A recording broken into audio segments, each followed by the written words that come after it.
பிறந்த நாடு குடியரசாகிய மாறிய நன்னாளில் இந்த பொன்னான தருணத்தில் குடியரசு தினம் பற்றி பேசுவதில் மிக்க மகிழ்ச்சி கொள்கிறேன்.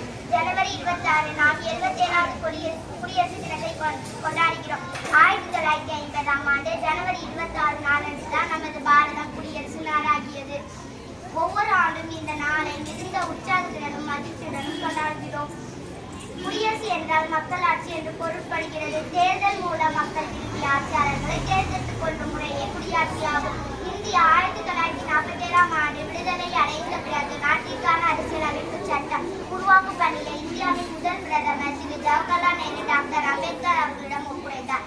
டாக்டர் அம்பேத்கர் அவர்களிடம் ஒப்புவித்தார். டாக்டர் அம்பேத்கர் தலைமையில் உருவாக்கப்பட்ட குழு இந்திய அரசியலமைப்பு சட்டம் வரவை உருவாக்கியது. இந்திய அரசியலமைப்பு சட்டம் உருவாக்குவதற்கு 2 வருடம் 11 மாதம் 18 நாட்கள் எடுத்துக்கொள்ளப்பட்டன. இந்தியாவின் தலைநகரமான புதுதில்லி செங்கோட்டையில் இந்தியாவின் முதல் பிரதமரான குடியரசுத் தலைவர் கொடியேற்றுவார். விழாவில் முப்படைகளும் தங்கள் சாகசங்களை செய்து காட்டும். பாரத நாடு பலம் பெரு நாடு நீதி நினைவு அகற்றாது என்ற பாரதியாரின் பாடல் வரிகளுக்கு ஏற்ப அப்பனை வேற்றுமையில் ஒற்றுமை கண்ட நாடு ஆகும். இத்தகைய சிறப்பு மிக்க குடியரசினை காப்பது நம் முதல் கடமையாகும். இந்த அற்புத தருணத்தில் அடிமைப்பட்டு போன நம் தாய் நாட்டை தன்னின் உயிர் துச்சம் என எண்ணி போராடி சுதந்திரத்தை பெற்று தந்த தலைவர்களையும் வீரர்களையும் வணங்கி போற்றுவோம்.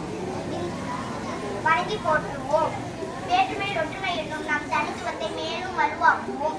இந்திரா என்னும் இணைவோம். தாய் மீதான பாசம் போன்றதை தாய்நாட்டின் மீதான பாசமும் தாயை நேசிப்போம். தாய்நாட்டை மூச்சாய் சுவாசிப்போம் என்று கூறி வாழ்த்துக்கு நன்றி தெரிவித்து எனது உரையை